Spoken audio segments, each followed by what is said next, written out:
अहम सीट है। ये सीट है जमुआ की सीट। तो छोटे में रंजन जी, जमुआ की सीट में किस तरह की जंग आप देख रहे हैं?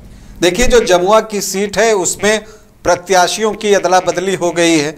जो मंजू कुमारी पिछली बार जो है वो आपको इंडिया फोल्डर की तरफ से कांग्रेस के टिकट पर चुनाव लड़ी थी, वो इस बार बीजेपी की प्रत्याशी हैं। और जो केदार हाजरा पिछली बार बीजेपी के टिकट पर यहां से चुनाव जीते थे, वो अब कांग्रेस के माफ कीजिएगा जेएमएम के टिकट पर चुनाव जो है वो लड़ रहे हैं। तो यहां पर मंजू कुमारी और केदार हाजरा के बीच में जो है वो टक्कर है। अब कमल खिलता है या तीर धनुष चलता है ये तो वक्त बताएगा, लेकिन दोनों के अपने समीकरण हैं। देखिए, बीजेपी को लगता है कि पिछली बार जो है उन्हें 33.67% वोट मिले थे, उसमें अगर जेवीएम और आजसू के वोट मिल जाएं तो वो 50% के आंकड़े को पार कर लेता है। और अगर ये ऐसा हो जाता है तब तो फिर मंजू कुमारी के लिए कोई मुश्किल ही नहीं रहेगी। लेकिन ये भी बात है कि जो बीजेपी को 33.67% वोट आए थे, उसमें केदार हाजरा का इंडिविजुअल वोट कितना था,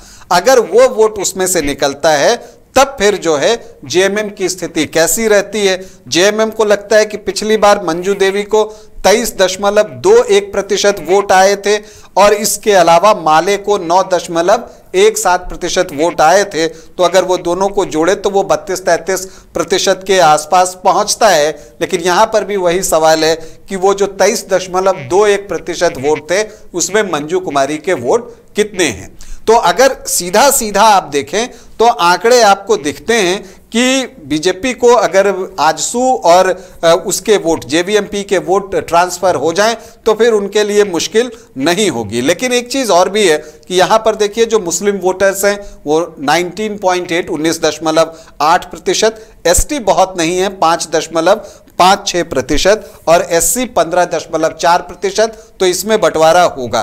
तो यहां पर जो चंक है वो बहुत बड़ा नहीं दिख रहा। ये सही है कि मुस्लिम वोटर्स की संख्या अच्छी है, लेकिन एसटी वोटर्स उतने नहीं हैं जो कि जेएमएम की तरफ जो है वो जाकर कोई करिश्मा कर दे। वो 5.5% के आसपास हैं।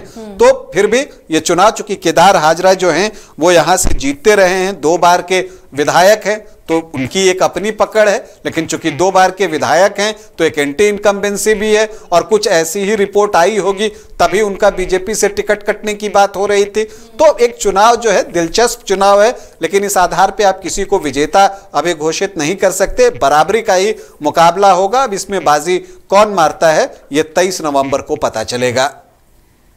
23 नवंबर को कई दिलचस्प मुकाबलों के नतीजे आएंगे और लगभग 81 विधानसभा सीटों पर हर सीट पर हमने चर्चा की है। हर सीट के मुकाबले को जाना है, हर सीट का मिजाज जाना है। अब जनता को तय करना है। 20 तारीख को जनता 38 सीटों पर अपने प्रत्याशियों के नाम पर मुहर लगाएगी और 23 तारीख को परिणाम आएगा। वो तस्वीरें भी आपको हम सीधे सुबह से लगातार दिखाएंगे और पल पल की अपडेट के लिए आप बने रहिए न्यूज़ बाइस्कोप के साथ। फिलहाल हमारे साथ इतना ही।